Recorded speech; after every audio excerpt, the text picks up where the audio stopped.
الحمدللہ رب العالمین والصلاة والسلام علی سید الانبیاء والمرسلین اما بعد فاعوذ باللہ من الشیطان الرجیم بسم اللہ الرحمن الرحیم۔ زکوٰۃ کے بیان کے اندر عاشر کا بیان جاری ہے۔ بہار شریعت کے حصہ نمبر 5 اور صفحہ نمبر 910 پر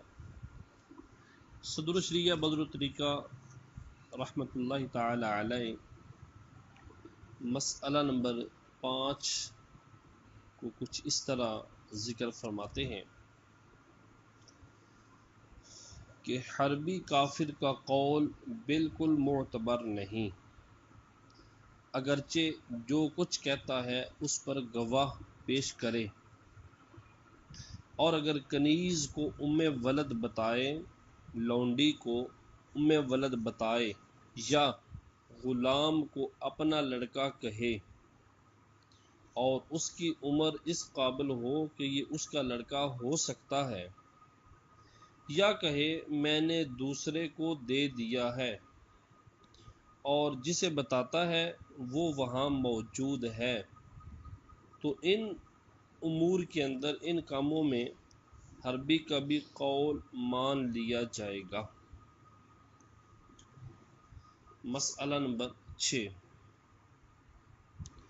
جو شخص 200 درہم سے کم کا مال لے کر گزرا، 200 درہم سے کم کا مال لے کر گزرا تو عاشر اس سے کچھ نہ لے گا، عاشر اس سے کچھ نہیں لے گا، خواہ وہ مسلمان ہو یا ذمی یا حربی۔ ذمی سے مراد وہ کہ جو جزیہ دے کر مسلمانوں میں رہ رہے ہیں، دارالاسلام میں رہ رہے ہیں۔ حربی سے مراد دارالحرب کا رہنے والا کافر ہے، تو خواہ اس کے گھر میں اور مال ہونا معلوم ہو یا نہ ہو، عاشر ان سے کچھ نہیں لے سکتا جبکہ 200 درہم سے کم کا مال ان کے پاس ہو، گزر رہے ہوں۔ مسئلہ نمبر 7، مسلمان سے 40واں حصہ لیا جائے اور ذمی سے 20واں اور حربی سے 10واں حصہ۔ حربی سے 10واں حصہ لینا اس وقت ہے جب معلوم نہ ہو کہ حربیوں نے مسلمانوں سے کتنا لیا تھا، جب تو 10واں لینا ہے، اور اگر معلوم ہو کہ حربیوں نے مسلمانوں سے کتنا لیا تو جتنا انہوں نے لیا مسلمان بھی حربیوں سے اتنا ہی لیں، مگر حربیوں نے اگر مسلمانوں کا کل مال لے لیا ہو، اگر حربیوں نے مسلمانوں کا کل مال لے لیا ہو تو مسلمان کل نہ لیں بلکہ اتنا چھوڑ دیں کہ اپنے ٹھکانے پہنچ جائے، اور اگر حربیوں نے مسلمانوں سے کچھ نہ لیا تو مسلمان بھی حربیوں سے کچھ نہ لیں۔ مسئلہ نمبر 8، حربی بچے اور مکاتب سے کچھ نہ لیں گے۔ حربیوں کے جو بچے ہیں حربی اور مکاتب غلام سے کچھ نہ لیں گے، مگر جب مسلمانوں کے بچوں اور مکاتب سے حربیوں نے لیا ہو تو مسلمان بھی ان سے لیں۔ مسئلہ نمبر 9، ایک بار جب حربی سے لے لیا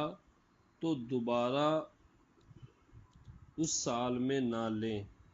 مگر جب لینے کے بعد دارالحرب کو واپس گیا اور اب پھر دارالحرب سے آیا تو دوبارہ لیں گے۔ مسئلہ نمبر 10، حربی دارالاسلام میں آیا اور واپس گیا مگر عاشر کو خبر نہ ہوئی، زکوٰۃ وصول کرنے والے کو خبر نہ ہوئی، پھر دوبارہ دارالحرب سے آیا تو پہلی مرتبہ کا نہ لیں اور اگر مسلمان یا ذمی کے آنے اور جانے کی خبر نہ ہوئی اور اب دوبارہ آیا تو پہلی بار کا لیں گے۔ مسئلہ نمبر 11، معزون کے ساتھ۔ معزون سے مراد وہ غلام جس کو اس کے آقا نے تجارت کرنے کی اجازت دی ہو۔ معزون کے ساتھ اگر اس کا مالک بھی ہے اور اس پر اتنا دین نہیں جو ذات و مال کو مستغرق یعنی گھیرے ہوئے ہو، اتنا قرضہ نہیں، تو عاشر اس سے لے گا۔ مسئلہ نمبر 12، عاشر کے پاس ایسی چیز لے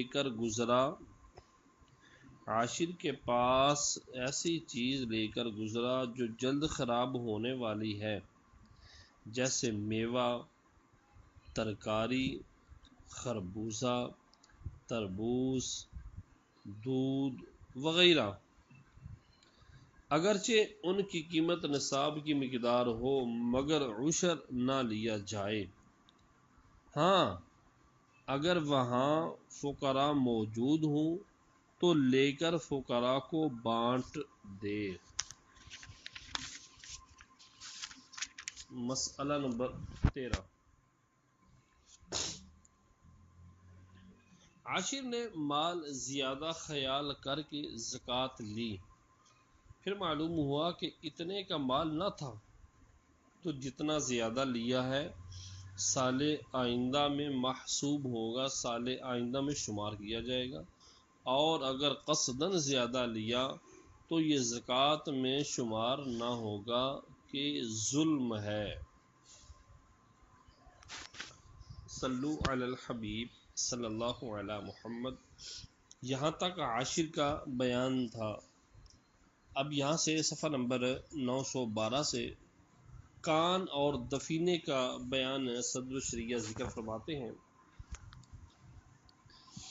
صحیح بخاری و صحیح مسلم میں ابو ہریرہ رضی اللہ تعالی عنہ سے مروی، حضور اقدس صلی اللہ تعالی علیہ وآلہ وسلم فرماتے ہیں،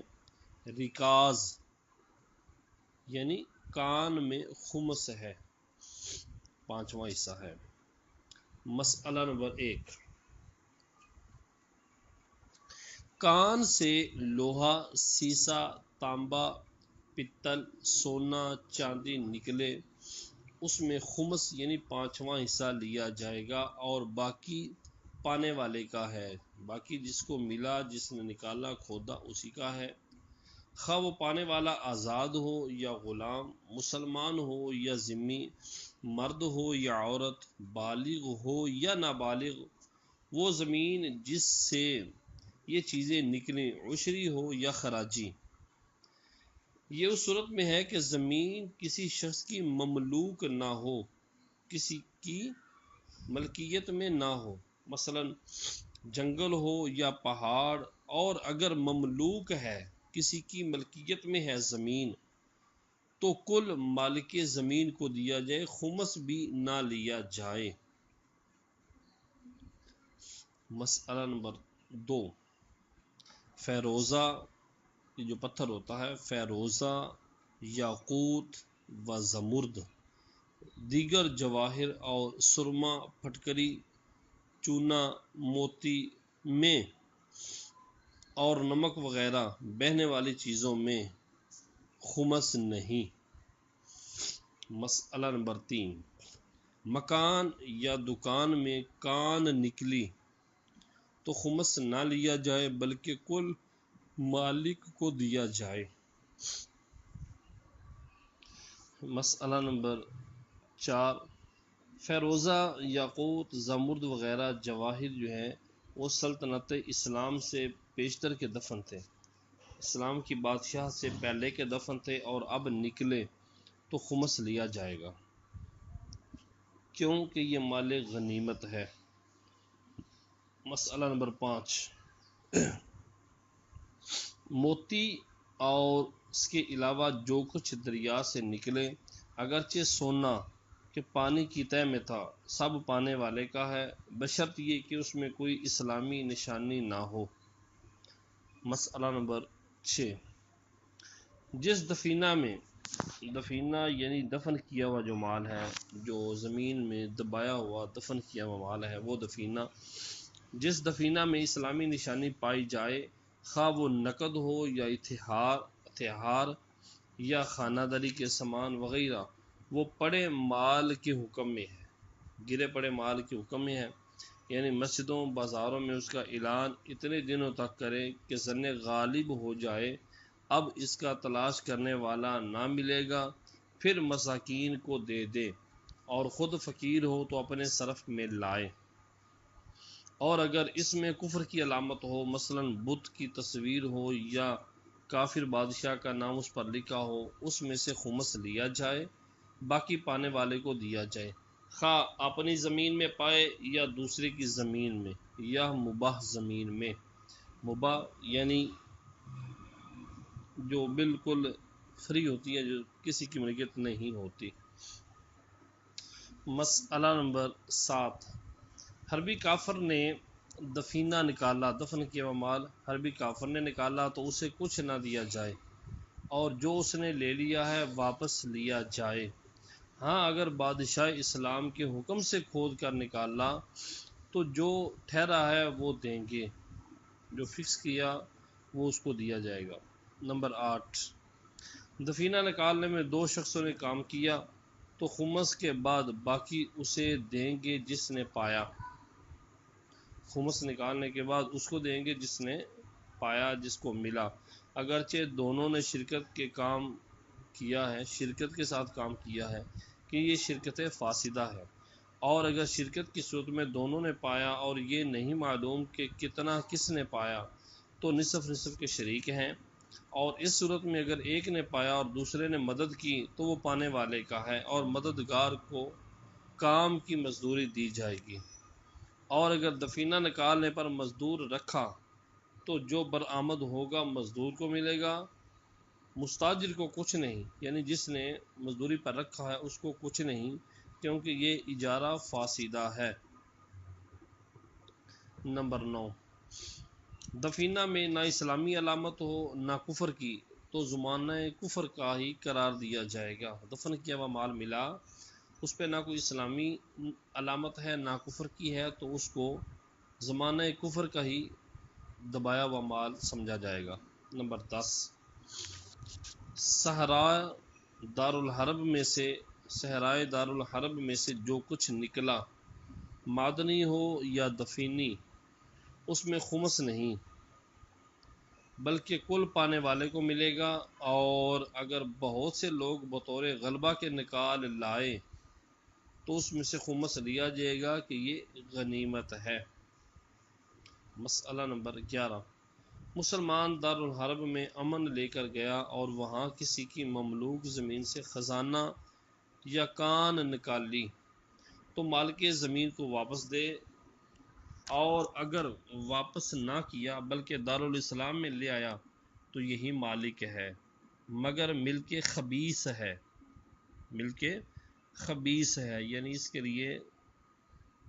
یہ جائز نہیں، لہذا تصدق کرے، صدقہ کرے، اور بیچ ڈالا تو بے صحیح ہے مگر خریدار کے لیے بھی خبیث ہے، یہ مال خبیث ہے، اور اگر امان لے کر نہیں گیا تھا تو یہ مال اس کے لیے حلال ہے، نہ واپس کرے نہ اس میں خمس لیا جائے۔ نمبر 12، خمس مساکین کا حق ہے کہ بادشاہ اسلام ان پر صرف کرے، اور اگر اس نے بطور خود مساکین کو دے دیا جب بھی جائز ہے۔ بادشاہ اسلام کو خبر پہنچے اور اسے برقرار رکھے اور اس کے تصرف کو نافذ کر دے، اور اگر خود یہ مسکین ہے تو بقدر حاجت اپنے صرف میں لا سکتا ہے، اور اگر خمس نکالنے کے بعد باقی 200 درہم کی مقدار ہے تو خمس اپنے صرف میں نہیں لا سکتا کہ اب یہ فقیر نہیں۔ ہاں اگر مدیون ہو، مقروض ہو کہ دین نکالنے کے بعد 200 درہم کی مقدار باقی نہیں رہتا تو خمس اپنے سر میں بھی لا سکتا ہے، اور اگر ماں باپ یا اولاد جو مساکین ہیں ان کو خمس دے دے تو بھی جائز ہے۔ زراعت اور پھلوں کی زکوٰۃ۔ اللہ تبارک و تعالی قرآن کریم میں ارشاد فرماتا ہے وَآتُوا حَقَّهُ يَوْمَ حَصَادِهِ، کھیتی کٹنے کے دن اس کا حق ادا کرو۔ حدیث نمبر 1 میں صحیح بخاری شریف میں ابن عمر رضی اللہ تعالی عنہما سے مروی، رسول اللہ صلی اللہ تعالی علیہ وآلہ وسلم فرماتے ہیں جس زمین کو آسمان یا چشموں نے سیراب کیا یا عشری ہو، یعنی نہر کے پانی سے اسے سیراب کرتے ہوں، اس میں عشر ہے، اور جس زمین کے سیراب کرنے کے لیے جانور پر پانی لاد کر لاتے ہوں اس میں نصف عشر یعنی 20واں حصہ ہے۔ حدیث نمبر 2، ابن نجار انس رضی اللہ تعالی عنہ سے مروی کہ حضور صلی اللہ علیہ وسلم فرماتے ہیں کہ ہر اس شے میں جسے زمین نے نکالا عشر یا نصف عشر ہے۔ مسائل فقہی۔ زمین 3 قسم کی ہے، نمبر 1 عشری، نمبر 2 خراجی، اور نمبر 3 نہ عشری نہ خراجی۔ اول و سوم دونوں کا حکم ایک ہے، یعنی عشر دینا ہے۔ پہلی کا اور تیسری کا ایک ہی حکم ہے، یعنی عشر دینا ہے۔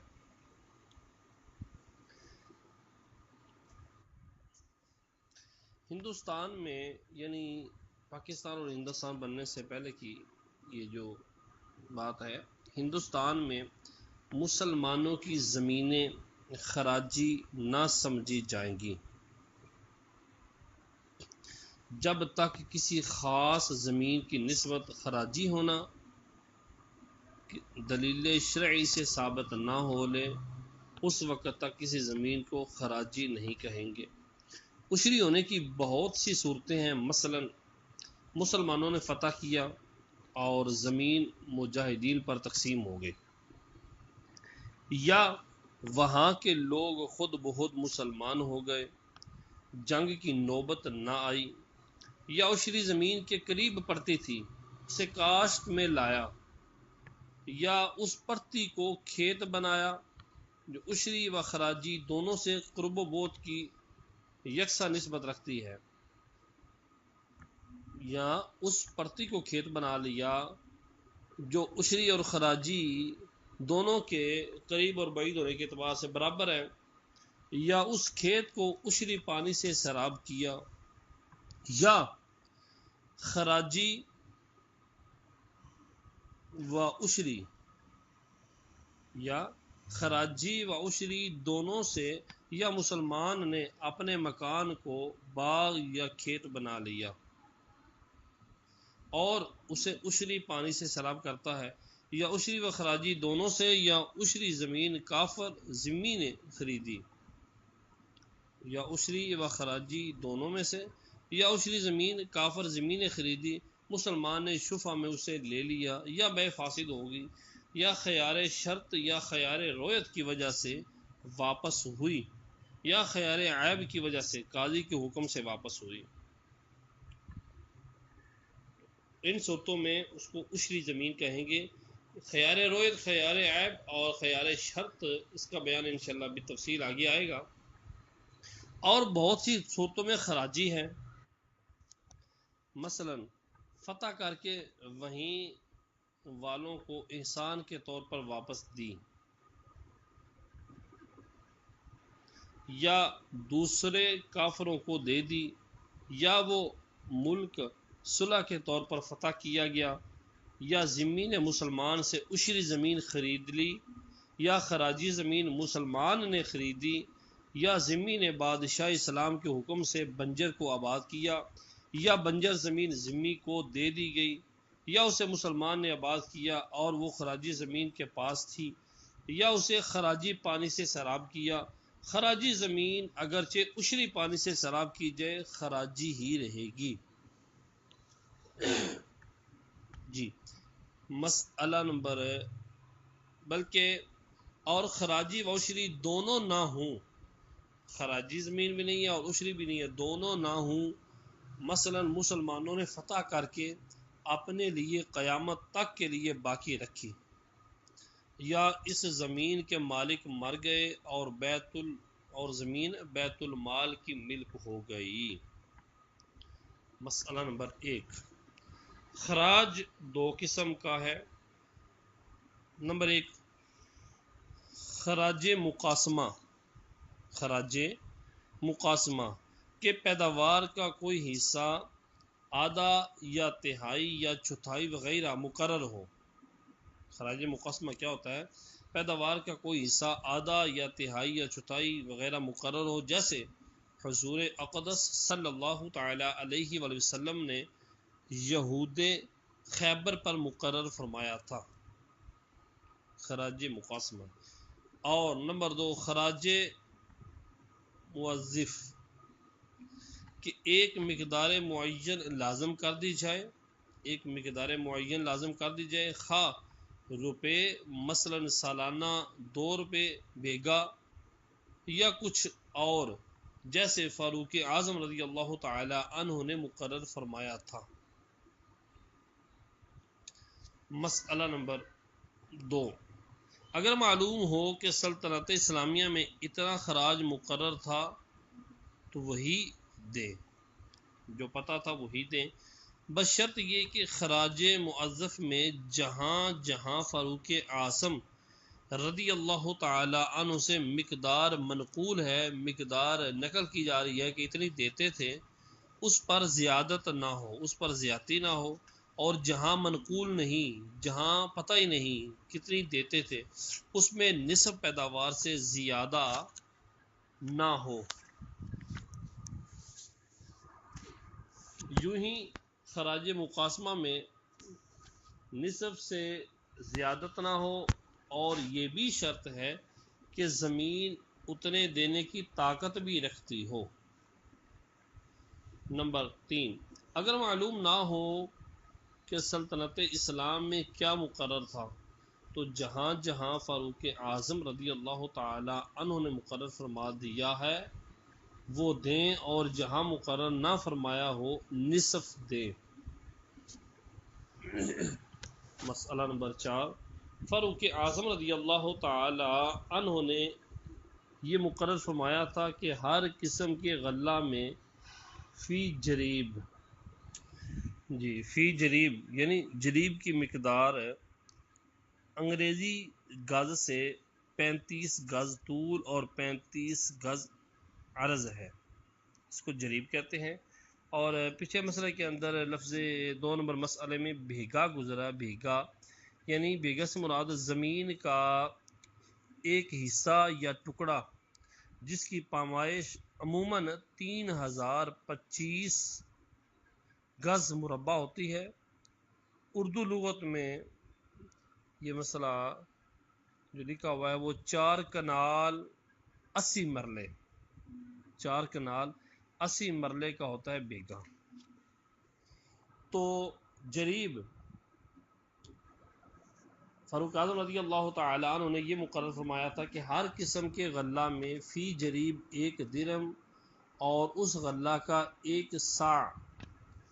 اور خربوزے تربوز کی پالیز اور کھیرے ککڑی بینگن وغیرہ ترکاریوں میں فی جریب 5 درہم، انگور و خرما کے گھنے باغوں میں جن کے اندر زراعت نہ ہو سکے 10 درہم۔ پھر زمین کی حیثیت اور اس شخص کی قدرت کا اعتبار ہے، اس کا اعتبار نہیں کہ اس نے کیا بویا، یعنی جو زمین جس چیز کے بونے کے لائق ہے اور یہ شخص اس کے بونے پر قادر ہے تو اس کے اعتبار سے خراج ادا کرے۔ مثلا انگور بو سکتا ہے تو انگور کا خراج دیں، اگرچہ گیہوں بوئے، اور گیہوں کے قابل ہے تو اس کا خراج دیں اگرچہ جو بوئے۔ جریب کی مقدار انگریزی گز سے 35 گز طول 35 گز عرض ہے اور سا 288 روپے بھر اور 10 درہم کے پائی 5 درہم اور اسی طرح پائی اور 1 درہم پائی دے۔ مسئلہ نمبر 5، جہاں اسلامی سلطنت نہ ہو وہاں کے لوگ بطور خود فقراء وغیرہ جو مصارف خراج ہیں جن کو خراج دی جاتی ہے ان پر صرف کریں۔ نمبر 6، عشری زمین سے ایسی چیز پیدا ہوئی جس کی زراعت سے مقصود زمین سے منافع حاصل کرنا ہے تو اس پیداوار کی زکوٰۃ فرض ہے اور اس زکوٰۃ کا نام عشر ہے، یعنی 10واں حصہ،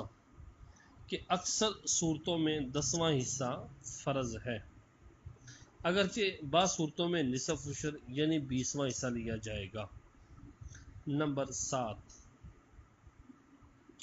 عشر واجب ہونے کے لیے عاقل بالغ ہونا شرط نہیں۔ جس بندے پر عشر واجب ہو رہا ہے فرما رہا ہے عشر واجب ہونے کے لیے عاقل بالغ ہونا شرط نہیں، مجنون اور نابالغ کی زمین میں جو کچھ پیدا ہوا اس پر بھی عشر واجب ہے، کیونکہ عشر زمین پر واجب ہوتا ہے تو زمین کے اعتبار سے ہی ہوتا ہے، اس زمین ہی کا اعتبار کیا جاتا ہے، بندے کا نہیں۔ مسئلہ نمبر 8، خوشی سے عشر نہ دے تو بادشاہ اسلام جبراً لے سکتا ہے، سختی سے زبردستی لے سکتا ہے، اور اس صورت میں بھی عشر ادا ہو جائے گا مگر ثواب کا مستحق نہیں۔ خوشی سے ادا کرے تو ثواب کا مستحق ہے۔ نمبر 9، جس پر عشر واجب ہو اس کا انتقال ہو گیا اور پیداوار موجود ہے تو اس میں سے عشر لیا جائے گا۔ نمبر 10، عشر میں سال گزرنا بھی شرط نہیں بلکہ سال میں چند بار ایک کھیت میں زراعت ہوئی تو ہر بار عشر واجب ہے۔ مسئلہ نمبر 11، اس میں نصاب بھی شرط نہیں، ایک سا بھی پیداوار ہو تو عشر واجب ہے، اور یہ شرط بھی نہیں کہ وہ چیز باقی رہنے والی ہو، اور یہ شرط بھی نہیں کہ کاشتکار زمین کا مالک ہو، یہاں تک کہ مکاتب و معزون نے کاشت کی تو اس پیداوار پر بھی عشر واجب ہے، بلکہ وقفی زمین میں زراعت ہوئی تو اس پر بھی عشر واجب ہے، خواہ زراعت کرنے والے اہل وقف ہوں یا اجرت پر کاشت کی۔ جی مسئلہ نمبر 12، وقفی زمین سے مراد وہ ذکر سمجھ میں آ گئی، وقفی سے مراد وہ جو وقف کی ہوئی ہے اللہ کے لیے۔ تو مسئلہ نمبر 12، جو چیزیں ایسی ہوں کہ ان کی پیداوار سے زمین کے منافع حاصل کرنا مقصود نہ ہو، یعنی ایسی چیزیں ہوں کہ جن کی پیداوار سے زمین کے منافع حاصل کرنا مقصود نہ ہو ان میں عشر نہیں، جیسے ایندھن، گھاس، نرکل، سینٹھا، جاؤ، کھجور کے پتے، حتمی، کپاس، بینگن کا درخت، خربوزہ، تربوز، کھیرا، ککڑی کے بیج، یوں ہی ہر قسم کی ترکاریوں کے بیج کہ ان کی کھیتی سے ترکاریاں مقصود ہوتی ہیں، بیج مقصود نہیں ہوتے۔ یوں ہی جو بیج دوا ہے مثلا کندر، میتھی، کلونجی، اور اگر نرکل، گھاس، بید، جاؤ وغیرہ سے زمین کے منافع حاصل کرنا مقصود ہو اور زمین ان کے لیے خالی چھوڑ دی تو ان میں بھی عشر واجب ہے۔ نمبر 13، جو کھیت بارش یا نہر نالے کے پانی سے سیراب کی جائے اس میں عشر یعنی 10واں حصہ واجب ہے، اور جس کی آبپاشی چر سے یا ڈول سے ہو، یعنی چمڑے کا بڑا ڈول جو ہوتا ہے چر اس سے ہو یا بڑے ڈول سے ہو، اس میں نصف عشر یعنی 20واں حصہ واجب، اور پانی خرید کر آبپاشی ہو یعنی وہ پانی کسی کی ملک ہے اس سے خرید کر آبپاشی کی جب بھی نصف عشر واجب ہے یعنی 20واں حصہ، اور اگر وہ کھیت کچھ دنوں میںہ کے پانی سے سیراب کیا جاتا ہے اور کچھ دن